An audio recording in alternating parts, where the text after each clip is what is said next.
Hello and welcome to this election special on Kankakee Podcast. Coming up on Tuesday, April 1st is the consolidated election here in Illinois. And in Kankakee County, there are several contested mayoral races. And we're trying to bring the candidates to you and all of the contested races here in the county as much as we possibly can. Now, we are welcoming currently Joel Gesky of Manteno, who is a mayoral candidate in Manteno. Welcome, Joel. I should also mention you are a current trustee. Correct. On the village board as well. Correct. Have been for the last 18 years. So welcome. Thank you. Yeah, good to have you here. Thanks. I know you're a busy man, so I appreciate the time. It's a little busy right now, for sure. A little busy, being in election season. And also, I just can't imagine, your day-to-day job, being a State Farm insurance agent must make you a busy man. Well, it is, especially, I guess some people know, some people don't know. I run two State Farm agencies, one in Illinois, one in Indiana. I did not know that. And I run another business, a storage business. So while I've served on the village board for the last 18 years, I've also run 3 successful businesses and volunteered my time coaching at the high school. Okay. So I keep busy. Yeah. Oh my gosh, you do. See, I didn't know about the 2 offices, and then what's the storage business? It's a self-storage business that people store their campers or get a U-Lock-It sort of place, and it's there in Manteno, or actually in Diversitech. So okay, gotcha. There's so many storage businesses nowadays. I wasn't sure which one it was. Everyone has a lot of stuff. Everyone, right? Right? We love to collect stuff, so that is very for certain. Now, what is your history of Manteno? Are you born and raised in Manteno? I'm not. I'm a transplant, as some may call it. But I feel like this is home. We've been here for 22 years. I grew up in a suburb called Midlothian, which is just south of Chicago, and went to high school at Marist High School in Chicago. I think most people are familiar with that high school. Sure. Yeah. Sure. So I was a graduate of there and went on to college at University of Nebraska, where I played football for 4 years. And before going to the NFL, unfortunately, suffered an injury like most players do have happen. And I got to start my normal life. That's so funny. I feel like there's a number of mayoral candidates this year that have a similar story, that they went to the college level, or they were planning on going to the college level or the NFL. They suffered a major injury and they didn't make it. So what position did you play in Nebraska? I was an offensive lineman. Okay. And my last game was for the national championship against Florida State. So that's huge. That's my huge bragging point on myself. Yeah, man. Wow. What bowl? It was an Orange Bowl in 1994, and our field goal kicker shanked the last second field goal off to the left. So we were first runners up. Okay. Wow. Or first losers, however you want to refer to it. You probably don't keep in contact with them, do you? No. He struggled keeping friends on the team after missing that field goal, but it is what it is. So is that what you coach at the high school then? Is football? I have coached football at Manteno High School. This year was the first year that I have not coached football, but I've done it for, I don't know, it's probably 8 years. Was pretty active at the high school, running the weight facility and coaching. So yeah, it was fun. It's see a lot of kids and opportunity to develop them and hopefully show them the ropes to being good, productive members of society. Yeah. So what brought you and your family to Manteno? So I worked as a claim representative for State Farm, and I was a litigation specialist handling all of the court cases that State Farm had for Kankakee County. And our office was on Route 102. It's now the hospice building, but that was State Farm's claims office, and that's where I was officed out of. So we bought a lot in Manteno and built a house there. It was a great great transition and have never looked back since. Okay. Do you have kids? I have 3 children. Okay. Probably most of society knows my children more than they know me. My 2 boys played football. My oldest son, Jeremy, played at the University of Olivet and has graduated and now is working in my office out in Indiana. Oh, wow. My middle child, Josh, is a offensive lineman at the University of Illinois. It just runs in the blood. Yes. Going into his senior year, and hopefully he gets to take that next step a little further than his old man did. Was that your original intention, kind of going back to that? Was it to be in the NFL? I think everyone who plays in college football at the Division I level has aspirations of going to the NFL, right? Yeah, because that's very competitive. It's Division very I, extreme. Yeah. And then my daughter, she's 15 years old, a sophomore at Manteno High School, and if you watch any of the papers, I'm going to brag on her more than anyone, but she's doing great. She's a 2-sport all-state athlete and on varsity as a sophomore, and did it as a freshman as well. So, hey, I'm very blessed. I've got great children, great family, married with my wife, and we're just proud of our kids. So, good for you. That's something to be very proud of. Yes. And never face Gesky in athletics, it sounds like. Well, or have us on your team. Or right? have us, that too. So it wasn't long after that you were in Manteno that you ran for office, right? As a trustee? Ironically, I never had political aspirations to serve public office. Yeah, so what brought you into that? I was a board member on our homeowners association. I live on Lake Walden, which is right on the west side of the expressway. I didn't realize that was a homeowners association. It is. And that back at that time, there were some issues with our community wells pumping down the water, so on and so forth. Long story short, our lake was drying up, and we wanted to put a well in, and we went to the village to get a permit. And myself and the village board didn't necessarily see eye to eye on it.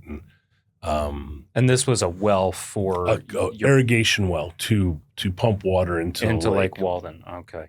And long story short, I believe we beat the village at the time, and I went upon my way with daily life. Well, the next election period came up, and I got a knock on my door and said, would you consider running for trustee on our ticket? And honestly, at that time, I had no clue who anybody in town was. I was just going about my life, doing what I thought regular life was about. And here we are 20 years later, and I'm a trustee for 18 of those 20 years and running for mayor. And so it's funny, you never know where life's going to take you or how. No, that's for certain. Yeah. So getting back to that well situation, did you were able to get a permit to put a well in there or not?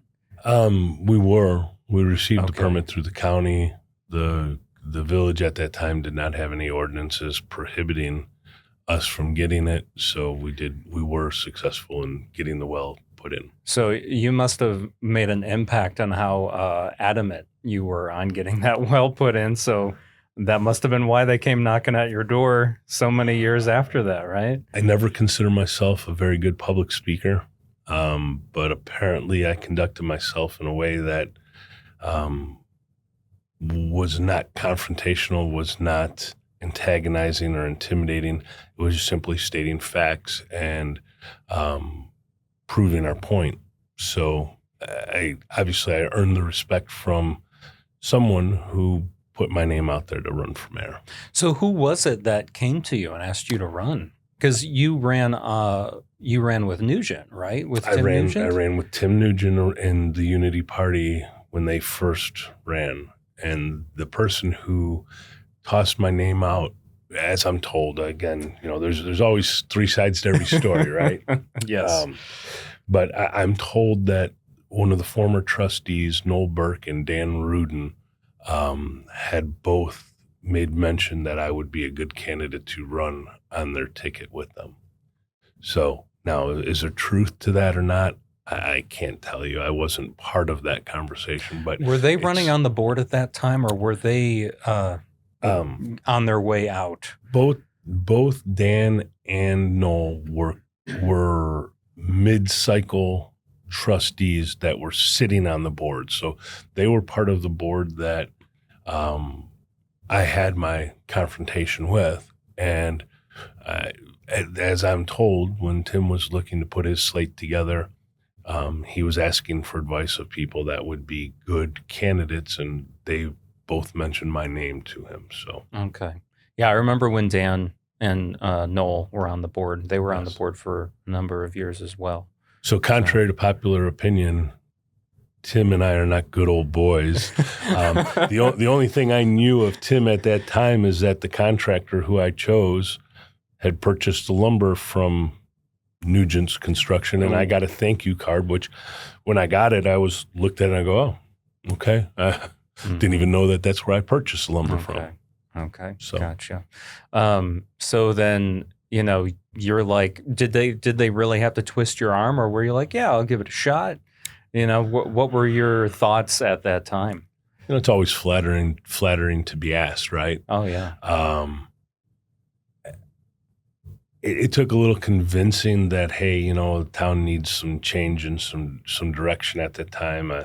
Again, I'm starting to date myself as to how old I am. I'm not sure if you are old enough to recall the issues that were going on in Manteno at the time, but it didn't take a lot of convincing. I was agreeable. I'm community-minded and wanted to make our town better because I knew we were planning on staying there. I just purchased or built a home, and we loved the area, and I witnessed firsthand some of the struggles we had, so I wanted to make sure that other people didn't have those struggles.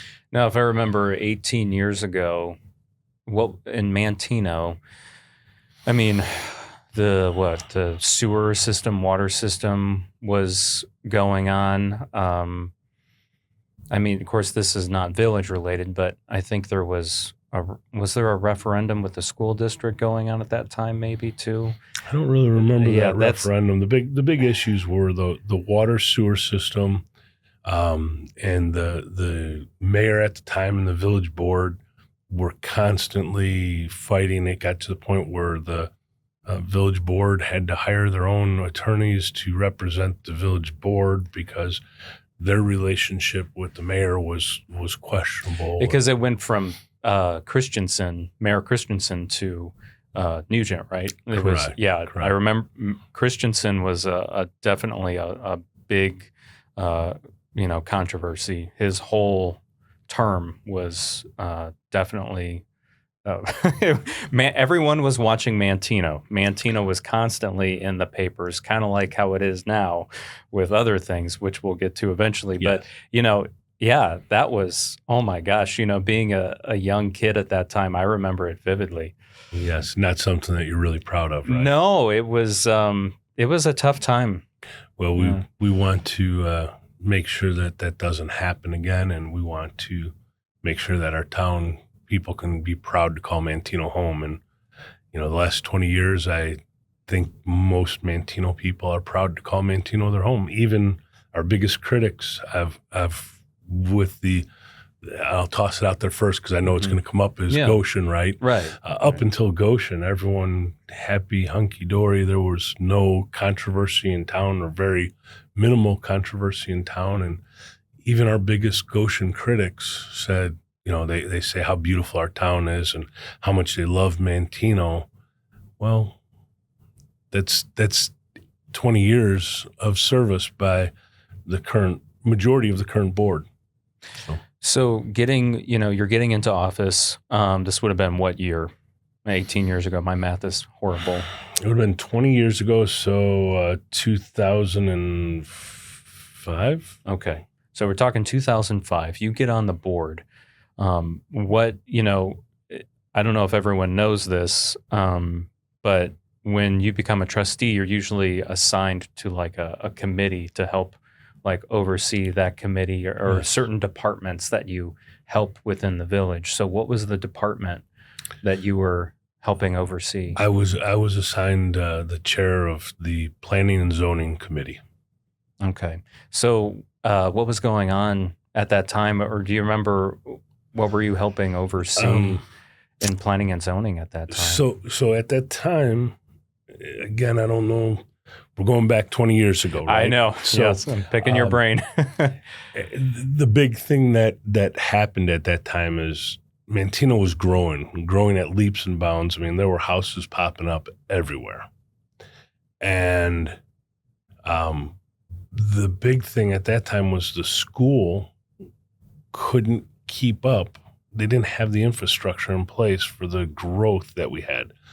Our water sewer system couldn't keep up with it. So the biggest challenge we had at that time, and we addressed, was slowing down growth. Now, at the time, we thought it was the greatest thing in the world because we never thought that, the big bottom would fall out and interest rates would go up and the cost of housing would go through the roof. But we had to slow building up.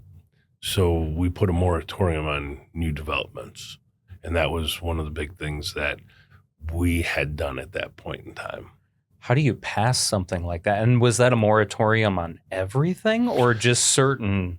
No, we weren't taking new subdivisions because if you take a look at, there's been some construction that went on, but we weren't taking on new subdivisions that were happening because, Eagles Landing had come in and Winfield Estates, and there were a bunch of them, and there were more that were going to go to the north, and everyone wanted, it was going to build all the way out to 45 and 10,000, and it was going to basically just keep going.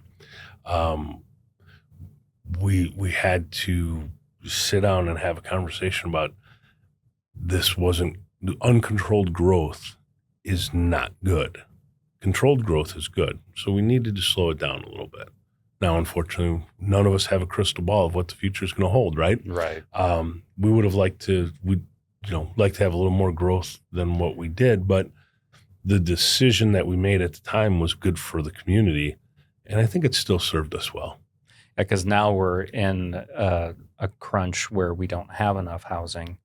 But it is, and we try to stimulate that, but it's a difficult task, right? Like, because we have to convince people to do that. It's not like the village is going out. Just like when people talk about businesses, they hear all the time, "Hey, why do we have a pizza place? Why can't we get a Portillo's?" Well, it's because the owners or the investors, that's what they want to put money into. Obviously, in Manteno, we sell a lot of pizza, and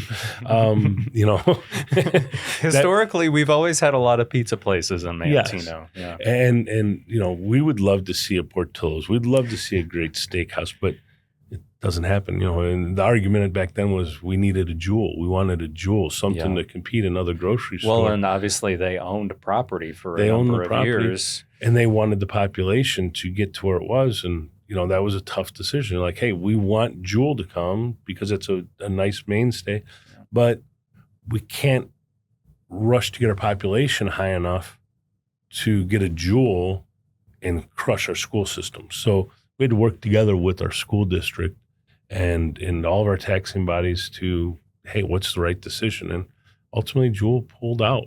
And, now when we talk about housing and that there's a shortage, I just did a interview yesterday about it, and the conversation came up, and it's a statistic that I think people need to understand, and it might shock a lot of people. The village of Manteno over the last decade hasn't really grown. Even though we've got this housing shortage, we've only grown by about 6 people. Now, there's more families, I believe, but hasn't grown population. And our schools see that. Their enrollments of class sizes have actually gone down, and now they'd like to see it go the other direction, right? Yeah. So we need to work on some of that. But again, even though we want growth, we don't want uncontrolled growth because that could put a burden on our village. Right. growth too quickly, as you stated earlier, or back about 20 years ago, was really hard to manage. It was. And think about, we got that under control to help save our schools, if you will. And, there's controversial conversations about water systems and sewer systems, Yes. right? Well, and that obviously happened during your time as trustee, is the sale of the sewer and water system to Aqua. Yes. What was your stance on that when that happened? It really wasn't a hard decision to make. And what I mean by that is there's a couple of things that people have to take into account. And I know right now the buzz is, hey, our water bill's high, right? Yes. Everywhere. Water bill's high, though, everywhere. It's high in Bourbonnais, it's high in Bradley. It's the high whole in state Pantone. almost The whole that state. has Aqua. That's the cost of it, right? The problem is if we would have kept our water system or our sewer system, the investments into the infrastructure that we would have had to put on were astronomical.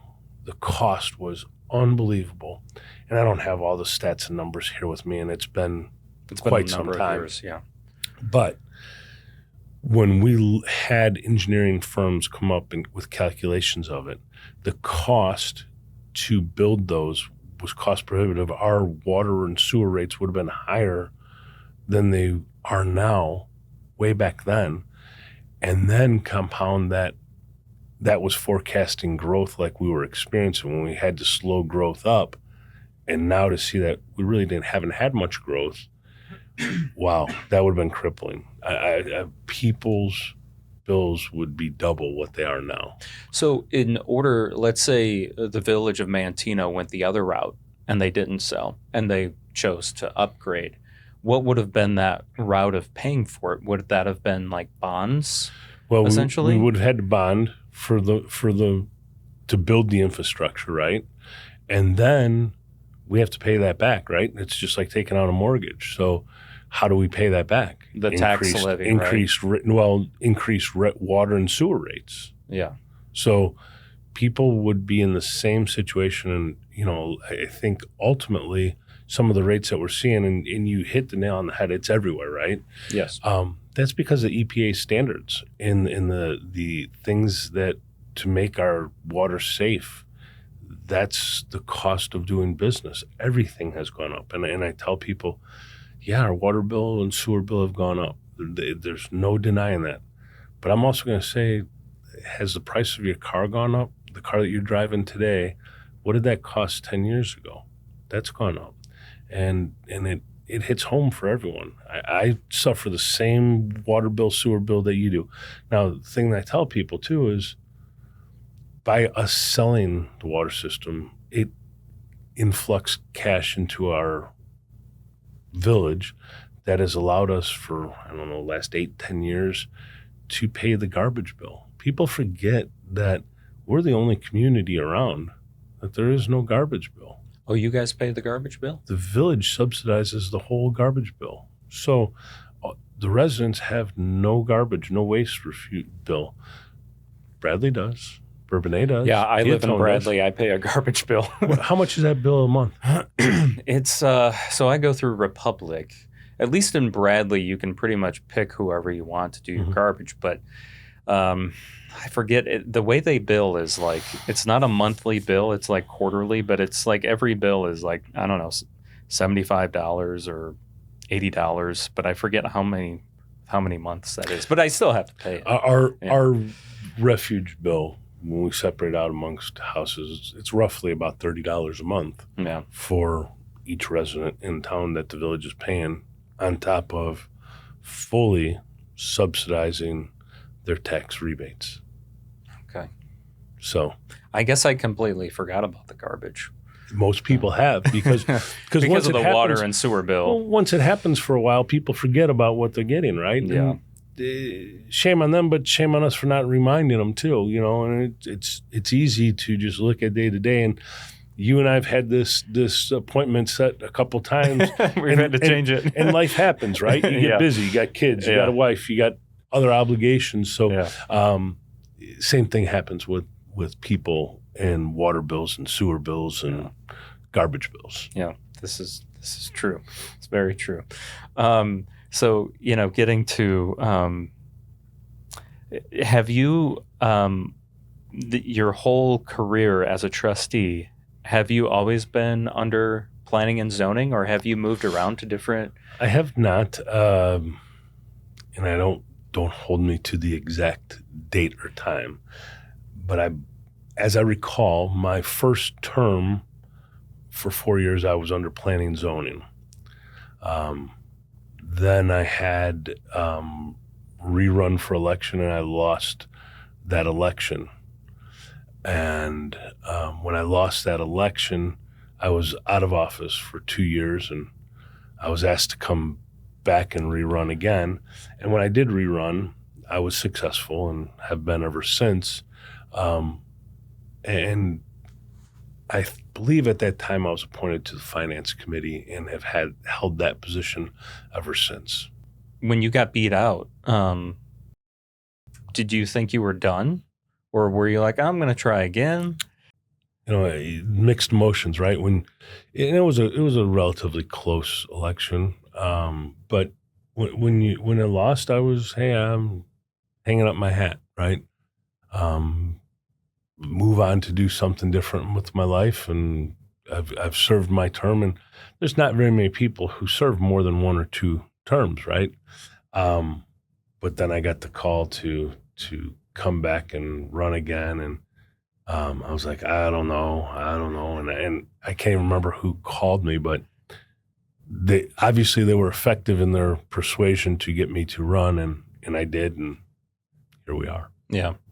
So being a part of the finances, then, what have been some things that you've helped be a part of to keep the village's finances in order, or, Well, and so here's the thing: when we talk about, and I'd like to say that it's all Joel Gesky that controlled the finances, and that's why we're in great financial position.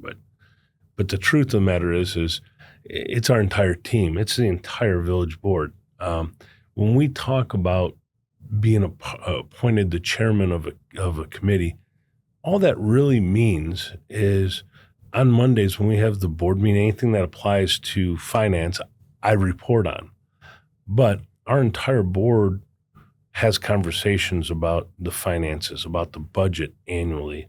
We have meetings about that. So I'd love to give you a story and tell you that Joel's the savior. Sure. I know it's a team effort, but there has to be some things that you helped implement to better the finances. Well, I think managing the budget, trying to keep a balanced budget all the time is important. Now, is that your philosophy when you look at the finances? How do you look at it? We want to have our budget balanced each year. Now, there are people, and without me picking on anyone, or that have made accusations and allegations that we haven't run a balanced budget the last 3 years.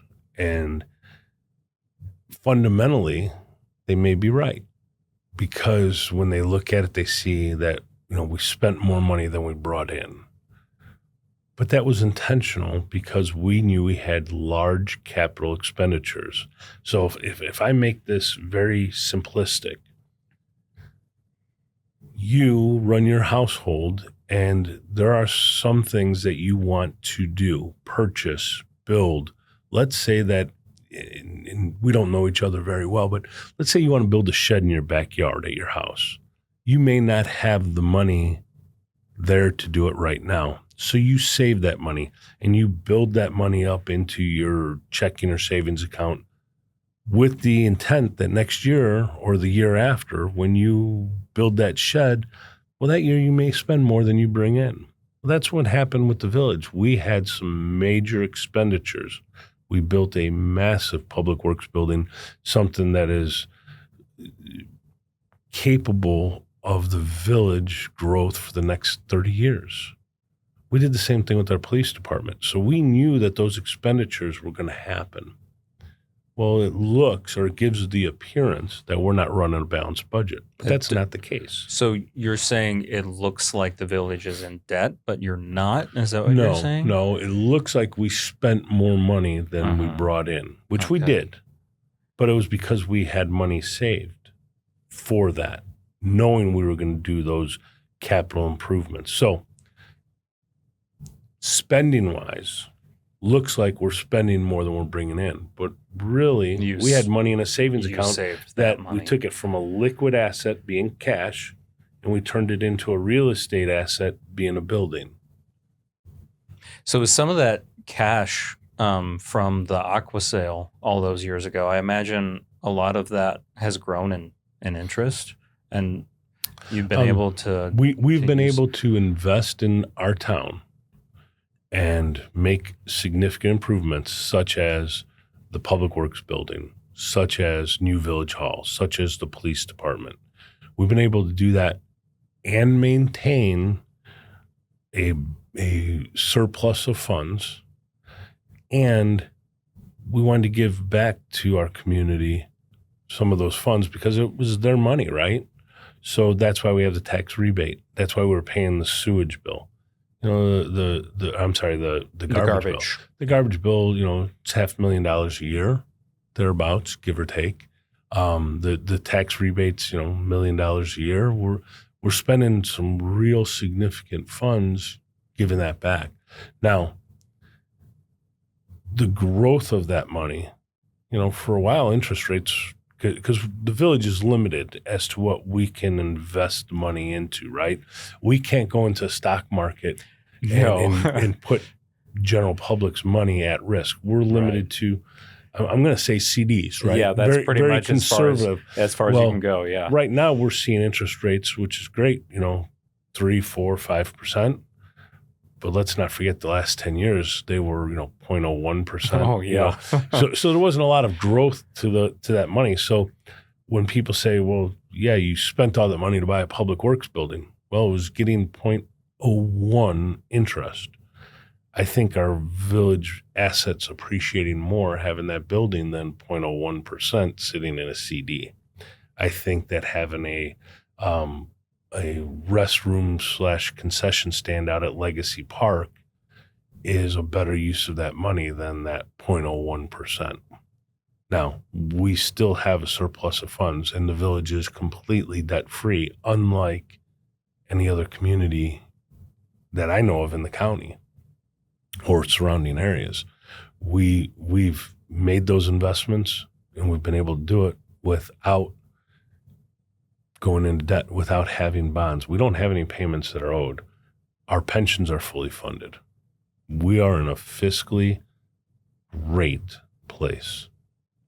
So I guess from here, going to, going back to growth, and going to, economic development and just development in the village of Manteno, Gotion being kind of front and center. Let's talk about that. Let's talk about it. So you obviously were on the board when that was being decided. Gotion, yes. Yes, when Gotion was being decided on, moving from light industrial to heavy industrial. I don't know what else. There were other resolutions or ordinances that had to be passed as well besides that, right? Just the rezoning. It was just the rezoning. That's it. Okay. Well, I guess the with that, the tax incentive breaks that they got, right? Right. You had to write off on those too, or vote on those. Vote on those, right. And everyone talks about the break they got, and that, it's 30-year tax freeze. Well, what they don't understand, because there's been some negative push on it, is that we got 105% increase in the revenue for that property. So let me put those numbers into perspective. And it's not just the village of Manteno. It's the school too, the fire department as well. So let's talk about the school, okay? Because our school system has been fortunate the influx of cash from Gotion. So before, when it was the Kmart distribution center, the school was getting $589,199 a year in tax revenue from that piece of property. And it was going down each year because the building was vacant, and the owners of the building kept going to the tax assessor saying, I can't sell this, I can't make money, blah, blah, blah, blah, blah. And it was on the diminishing side. So Gotion never comes. This year, that may actually be $550,000. It would have been going the other direction, right? 1 year post approving Gotion, the school is getting $1,211,000 into school district, 105% more. That's a massive, massive influx into their cash. Now, having that influx of cash into their budget has allowed them to pay off some debt that they had, bonding, right, prematurely. Probably from, I could be wrong, but maybe from some of the expansions they did on the junior high or the high school. Right. But allowed them to pay that off early. So now they not only have the money coming in, but they're getting their debt eliminated. They're the largest taxing body of people's tax bill. So what does that mean? Well, I've talked to a few of the school board members, and I can't let a cat out of the bag, right? But I suspect that our largest taxing body is going to be giving some relief in people's tax bills, in addition to what we're rebating 100% of the village portion of it. So there could be a potential that they would lower their tax levy, or there's that potential, or not take tax levy that they may normally have to take. Okay. Whichever. Again, I don't want to leave the cat out of the bag, but because that's not an announcement for me to make. This is not something that's guaranteed. Yes. It's just it's potential. But you could see the influx of cash. Now, let's also talk about what do you see happening at the schools. I don't know if you've been to Manteno High School lately, but has anyone looked at the gym, the remodel they've done on the gym, what it looks like now compared to what it looked like before? It's night and day. It's beautiful. Walk into the corridor of the school, look at what they have. They're doing a great job. And a lot of that is because we've brought in this business that some people are against. And hey, I understand concerns, and we can talk about them. Yeah. But it's helping. It's helping. And it's just a start. We're just seeing just the very tip of the iceberg. And hopefully we get into some more of the conversation of meat and potatoes of things that are a little bit exciting that are starting to happen. Yeah, no, absolutely. I mean, I want to talk about all the things, from your perspective. I guess starting at the beginning, when you first heard about Gotion, did you have any concerns? What were your first thoughts when you first learned about it? There's excitement that goes along with seeing a $2 billion investment in the town of Manteno. Now, $2 billion. Most of us don't even fathom what that is. But that's a 2 followed by 9 zeros, right? Yes. So that's kind of important to put that into perspective. That's what they're investing in our community. Obviously, we have reservations about safety whenever any industry wants to come into town. So we have reservations, but we have meetings and we address those. We ask questions, even though that I know that there's a portion of people I think that we've never asked a single question. Questions are asked. Yeah, I'm sure. Right, something gets brought up all the time about water. There being some type of contamination with water and soil. So let's talk about that real quick. Yeah. If people watched, and again, you and I talked a little bit before this that we make an assumption people are watching all of our meetings because they're televised, but there's a public hearing, and there was a conversation about the water system that's a closed loop system, which means that the water's not going through the battery plant and then dumping out without any filtration.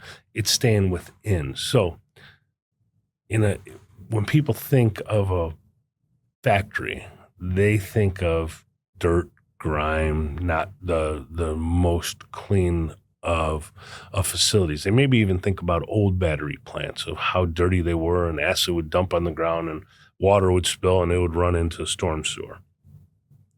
This is a high tech, very clean. If I took you through that factory as it sits today, you could eat off the floor. Everything is bright. It is extremely high tech. And when we talk about those contaminants that would have the potential of running down the storm sewer, the company themselves do not want to risk that leaving, not only for the EPA standards, but let's say that there's lithium inside that water. They want to recapture those contaminants because they're very, very, very valuable, and they want to reuse them. So they're treating it to make sure nothing's there because that's profit. If they send it downstream, their profit goes downstream. They want to keep it within the facility. But unfortunately, during our public hearing, there were some people who didn't want to listen, and they wanted to yell and scream instead of listen to what the answers that were being given about that closed loop system. So the closed loop system is at the factory. Correct. Okay. And obviously another thing too is if the fire department can handle any type of, and of course at this point, it's really not just the Manteno Fire Department. We all know that actually encompasses like all the departments and fire districts across the county, because that's usually how it works. It's not usually one department coming out to a fire, right? It's all of them. So let's talk a little bit about that. And it's interesting that that it's getting brought up right now. Okay. First of all, if we were not worried about public safety and we weren't looking out for the best interest, our fire chief would certainly bring that up, right? That's his job. But what's interesting is exactly what you said. The surrounding fire departments provide what's called mutual aid, meaning that if stuff hits the fan, and it doesn't have to be Gotion, it could be a house fire, and it's happened where there's major, who's the first responders? Well, Bourbonnais is our closest town. Mm-hmm. Bourbonnais sends their fire trucks to our house fires if we have them, just like we do for them. It's mutual aid. Yep. So later on today on our website, there's going to be a post of an endorsement that the fire chief from Bourbonnais is endorsing our party, our entire party, because he has seen firsthand what we do and how cautious we are. He wouldn't endorse us if he thought I was responsible for bringing a dangerous plant to where he's going to have to bring his guys in, or where he has to bring himself in, because fire chiefs aren't excluded from fighting fires, right? No, they're not. Sometimes it has to be all hands on deck. So the fact that we're getting endorsements from fire chiefs of people who are, if anything ever happens, they're going to be on site, speaks volumes about they're the professionals that are concerned, and they see the value in what we've done. Now, there's a conversation out there, people ask the question all the time about what is the plan if something happens at Gotion? You're responsible, you're a trustee. What are you going to do? We want to see the plan. And I said this yesterday, and I'm going to repeat it because I think it's kind of important. When all this happened, when we were exploring options, we sent the fire chief to go and inspect other Gotion plants to do some research. And we wanted an independent report from the fire chief, because if something hits the fan, it's his responsibility. I'm not an expert at putting out fires, right? So let's talk a little bit.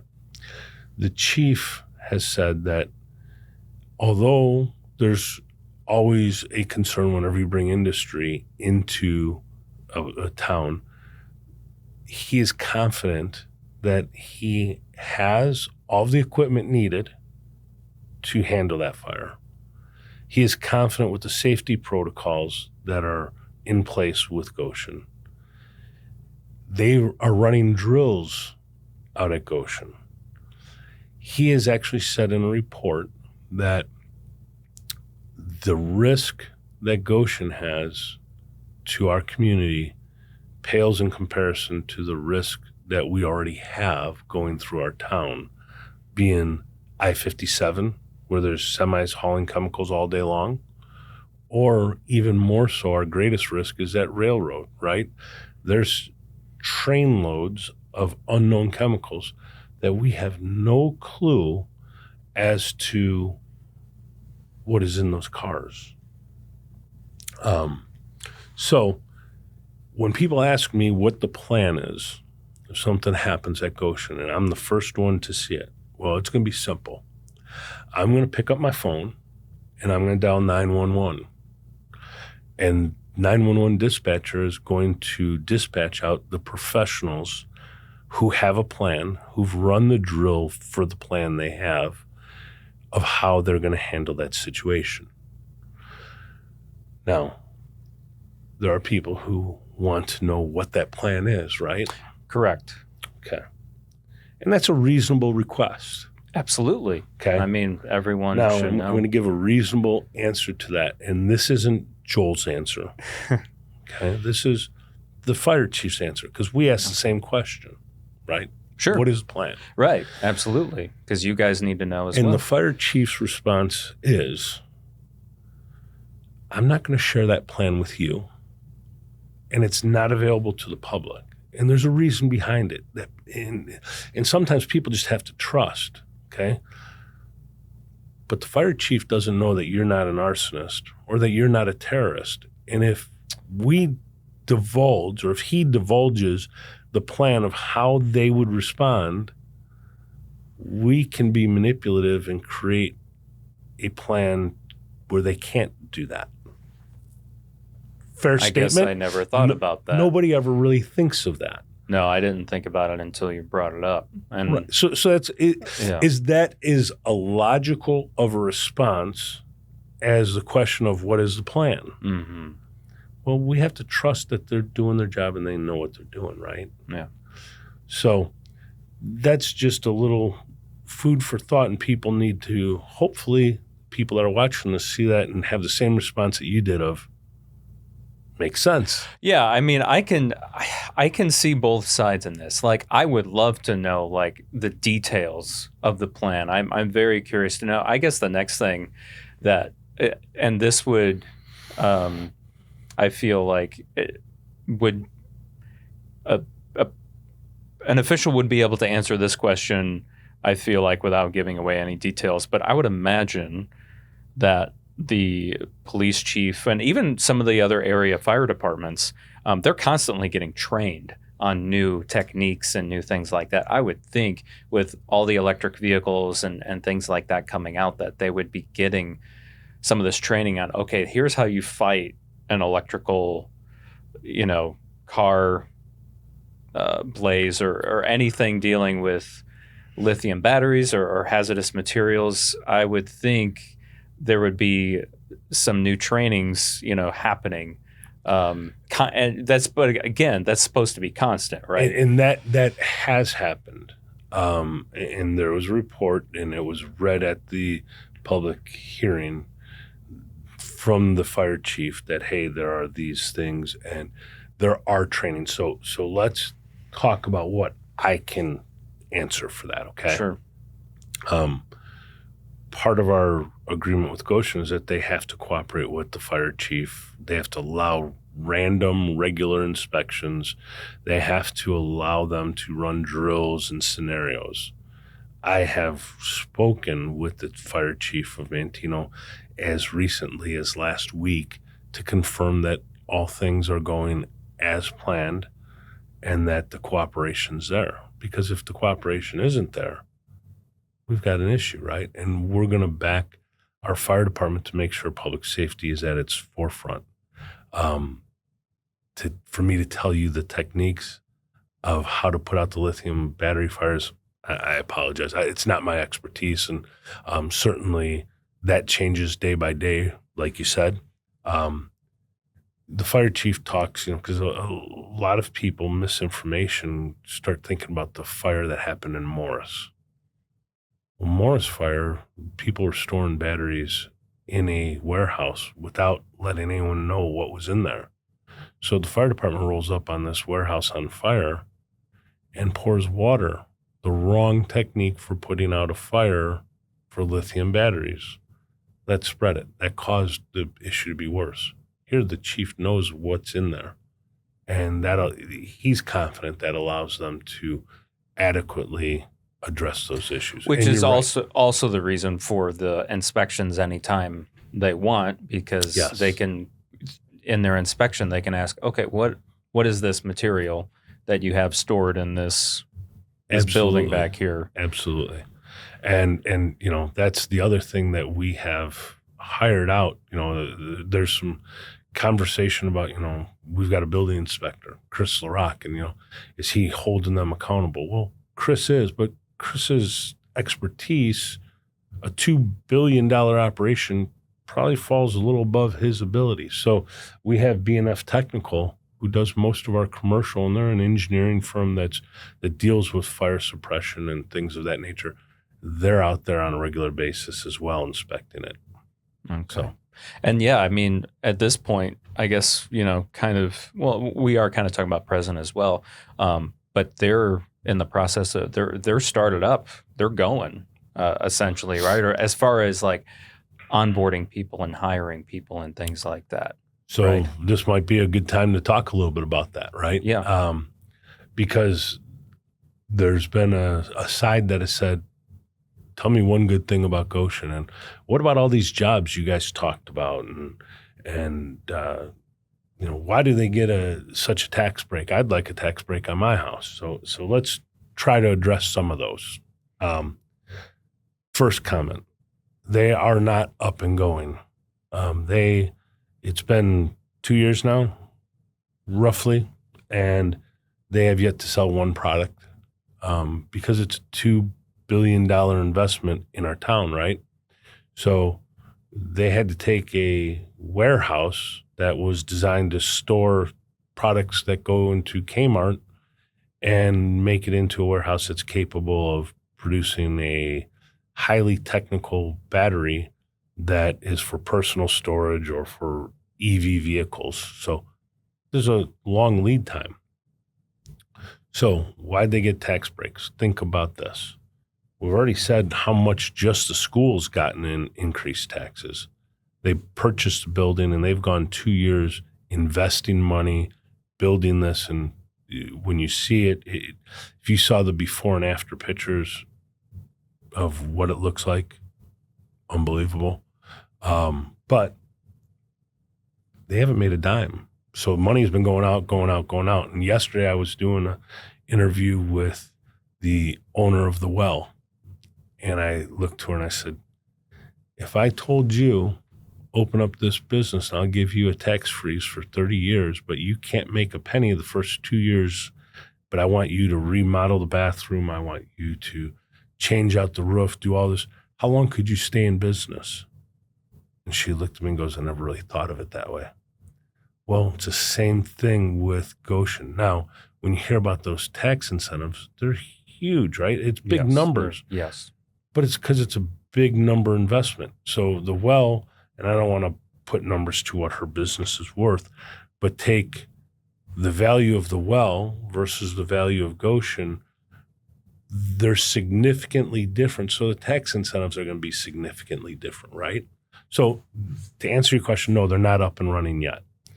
they're expected to be up and running, hopefully, and not full. The very first line is expected to hopefully be approved for running in May.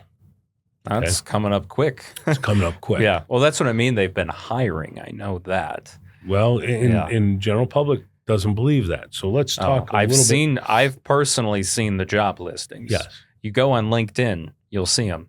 So let's talk about what's there, because the goal is their commitment is 2,600 jobs for Kankakee County, and that's within so many amount of years. Correct? Yes, they have so many years to reach that, and if they don't reach that, they don't get their tax incentives. So they would go down. Yes. So where are they at as it stands today?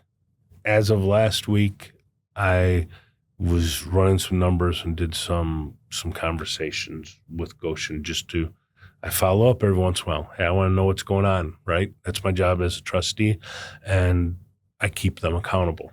So currently they had 142 employees. Approximately 17% of them are from Manteno. 50% are from Kankakee County. And 15% of them are Chinese. So let's talk about the big bad 500 work visas that everyone talks about, and they're going to bring in the Chinese army to take over Manteno. It's not true. What those 500 work visas are for, first of all, let's say approximately 10% of them got approved. But what they're for is, as these production lines are being installed, this is high-tech equipment that we haven't seen before, that people in U.S. have not calibrated. In order for them to get the warranty on the equipment that they're purchasing and putting in place, they have to bring a representative from the company that they purchased this equipment from to help calibrate it. If they don't, no warranty. Correctly. So I'm going to ask you, Jake, would you spend $2 billion on equipment and not want your warranty because you didn't bring over the right person to calibrate it? Well, no. Right. Nobody would, right? Yeah. So our unions are working out there. So let's talk about what's coming. So it was just published in Crane's Business last week that within the next month, Gotion is looking, they're going to have a job fair. They're looking to hire 200 to 250 more people for the manufacturing and production line, for the first line. They expect that to happen from people within a 50-mile radius, local people.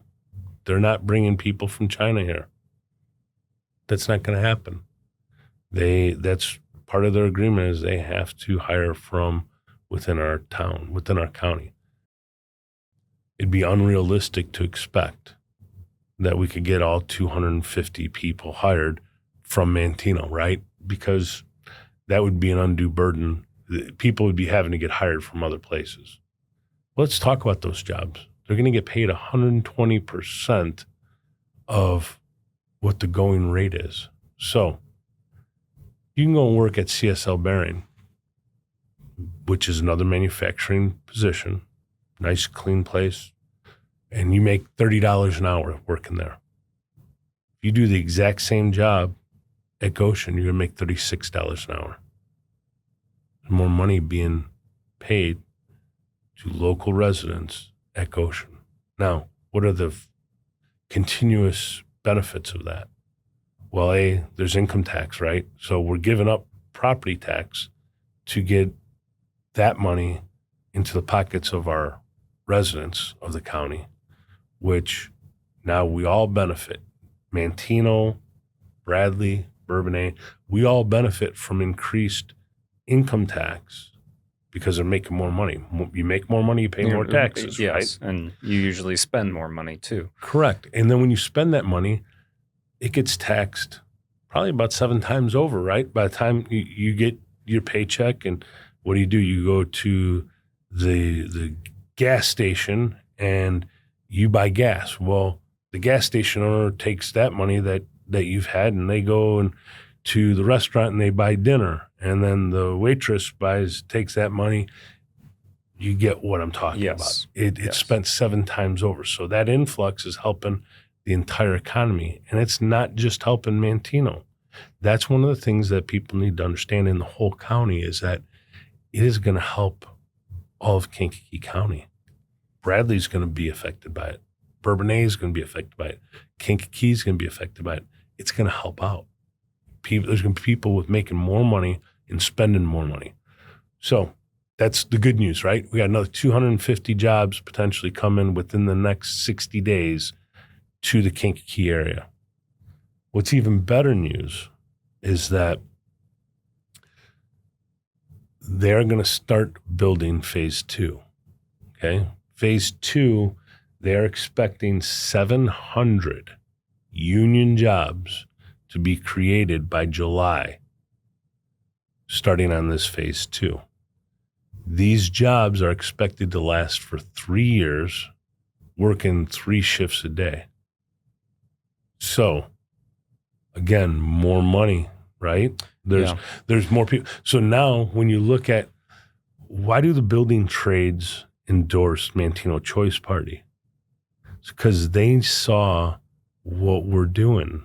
We are trying to create more jobs for not only our citizens, but our union workers, our people who are going to work there. They saw what it's doing. And now the local electrician who maybe would have had to drive to Chicago can work here in Manteno. They just cut a drive. They got 2 hours of their life back to be able to spend with their family, to see their kid play baseball. That's pretty cool, right? That's good stuff that we have going on for us. So I just told you about 950 jobs within 5 months of now.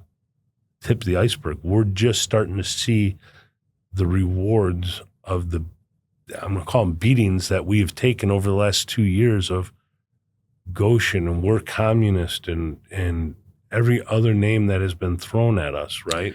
Well, and bringing up the communist thing too, I mean, I'm sure, I would suspect that you and have done some research on these communist ties, and if any of that is true, or if you've found any inkling of there being ties to communist China.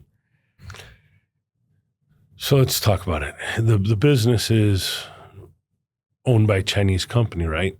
So are there ties? Yeah, you have to say there are, right? But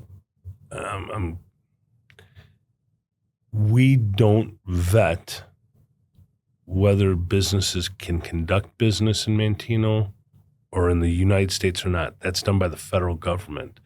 And they look into, is this money being used to fund communism, things of that nature? That CFIUS form. And we've heard people talk about the CFIUS, right? And the long form CFIUS. And at the end of the day, what people don't understand is there were CFIUS requests made. The only time we get a response is if they have a finding. So if it's cleared and they're cleared to do business, we never get a response. We wouldn't, you wouldn't, nobody would. So that's the federal government. I'd like to say how important I am, just like I said in earlier about claiming all the credit for our financial success. That's not fair. Well, I can't claim that I control the whole world as to who runs their business here, who doesn't. And national security, that's why we have a federal government, right? That's what they do. That's their expert wheelhouse, not mine. It's impossible. Now, President Trump has said, and this is a slippery slope, right? But he said he's not against Chinese, but if you want to do business, you're going to build it here. Isn't that what Gotion's doing? They're building it here. we're holding them accountable. So hopefully that answers a little bit of your thought process regarding the Chinese and the CCP. Now, let's address the allegations that why didn't we do John Deere, right? Yes, I've heard that, right? Yes. So was there actually anything on the table for John Deere? Never. There was never a inquiry of John Deere wanting to go to Manteno Distribution Center at the Kmart Distribution Center. If there was, we would have certainly entertained that, right? Would have created jobs. Would have been a whole lot less of a headache than having a battery plant, right? Yeah. I mean, we didn't wake up and say, man, let's create the biggest storm that this county's had, right? I mean, last I heard, John Deere was moving a lot of their manufacturing out of the country. So I don't. That's all I know about it. But, yes. So that was never on there, and I will say, hey, people ask me my position about Gotion. Am I excited about it? Yes. Why? Because I'm excited about the jobs that we're talking about. I'm excited about what that does for our people.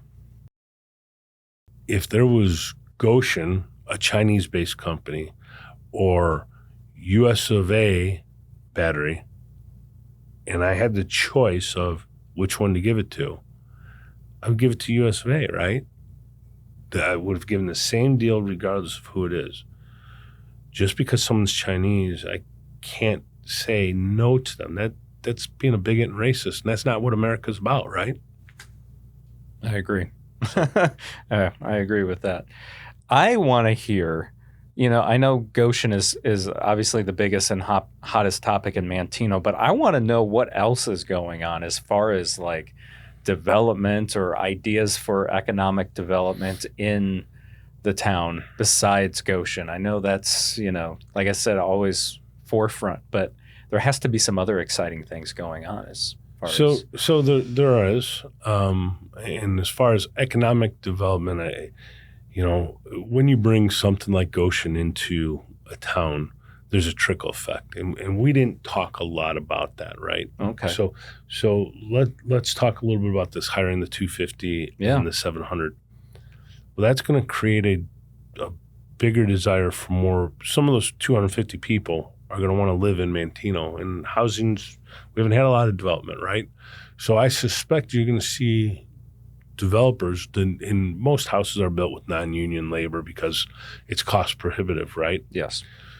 I suspect not only will our union employees benefit, but I suspect you're going to see some developers start wanting to break ground on houses because you bring 250 more jobs in, and even the 700 union jobs that may be from within the area, someone's going to want to move to Manteno. So I suspect we're going to see some development there.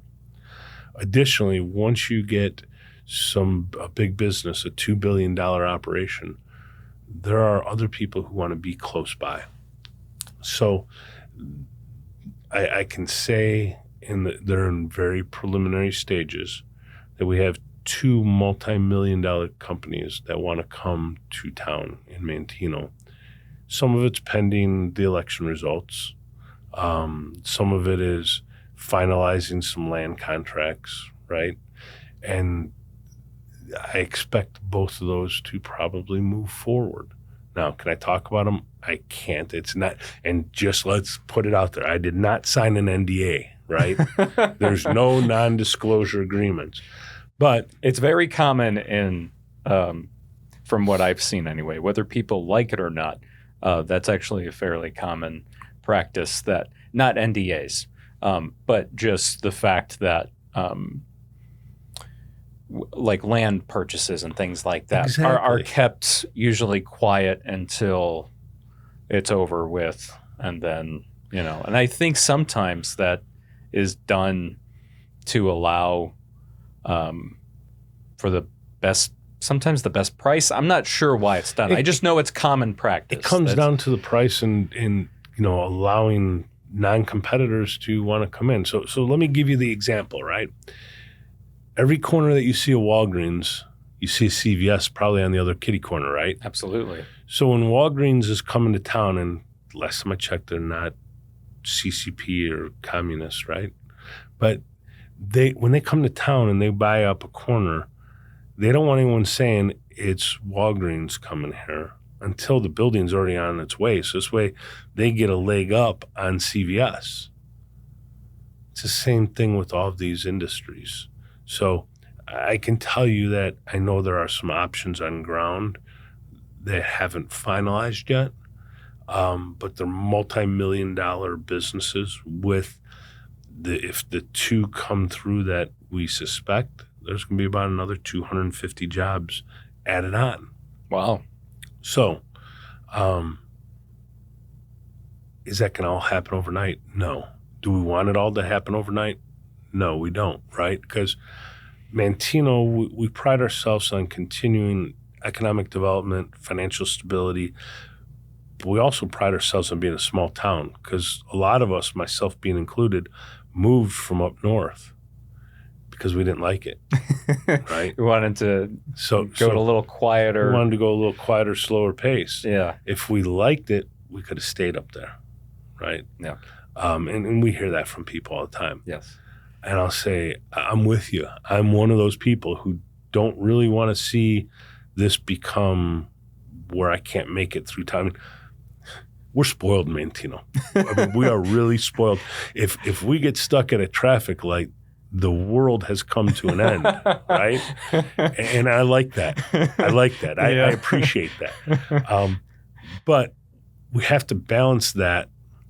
And again, I don't mean to pick on someone else. We have to balance that. We want to grow because if we don't grow, we start dying off, right? And I use a town like Buckley, Illinois, just south of us. They don't really grow, right? Have you driven through Buckley lately? I have not, actually. But have you heard of any business in Buckley? No. Have any of your friends ever said, I'm going to move to Buckley? No, I don't think so. Exactly. Yeah. We want people to want to move to Manteno. We want people to love Manteno. We want to be, when our Christmas lights go up and people say, we look like a little Hallmark town. That's pretty cool, right? Yes. That's unique. Yes, it is. Nobody else has that. Mm-hmm. And we want to cherish that, and we don't want to let that go. So are you saying you kind of want to find a middle ground? Is that kind of what? There has to be a middle ground. Yeah. Uncontrolled development is not good. But if you don't have any development or economic growth, you're on the decline, right? Mm-hmm. And I'll put it in athletics. If you're not getting better, you're getting passed up. Yeah. That's so. And the Gesky families have a long history of athletics, right? You definitely do. So every day we get up and we get better. If you don't, someone's going to take your job. Yeah. And that's the same thing that could happen with Manteno. Let's say you get into office as mayor. What are are there some things that are like, okay, this is first on my list to do? Is there any of those things that you're itching to do?